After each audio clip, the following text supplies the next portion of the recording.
আসসালামু আলাইকুম। সবাইকে আমন্ত্রণ জনকল্যাণ মিডিয়ার এখনকার বিশেষ সংবাদে। জানিয়ে দিচ্ছি শিরোনাম। আবারও মহার্ঘ ভাতার দাবি সচিবালয় কর্মকর্তা কর্মচারী সংযুক্ত পরিষদের। জানিয়ে দিচ্ছি বিস্তারিত। মন্ত্রী পরিষদ সচিবের কাছে মহার্ঘ ভাতার দাবি জানিয়েছে বাংলাদেশ সচিবালয় কর্মকর্তা কর্মচারী সংযুক্ত পরিষদ। সেই সঙ্গে সংগঠনটি আরও কিছু দাবি পেশ করেছে। মঙ্গলবার 11 মার্চ সংবাদ মাধ্যমে পাঠানো এক বিজ্ঞপ্তিতে এই তথ্য জানানো হয়।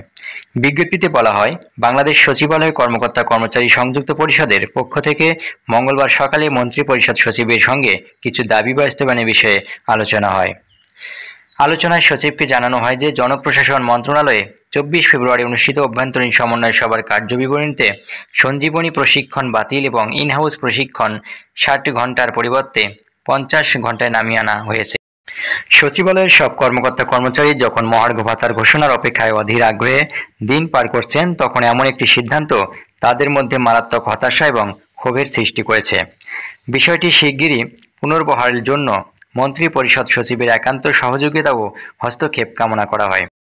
আলোচনায় সচিব মহোদয় আশ্বস্ত করেন যে সঞ্জীবনী ও ইনহাউস প্রশিক্ষণের বিষয়টি তিনি বিবেচনা করবেন। মহার্ঘ ভাতার বিষয়ে তিনি বলেন, মুদ্রাস্ফীতি প্রায় স্থিতিশীল হওয়ার পথে 2025 সালের মে থেকে জুন মাসের মধ্যে একটি ঘোষণা আসতে পারে।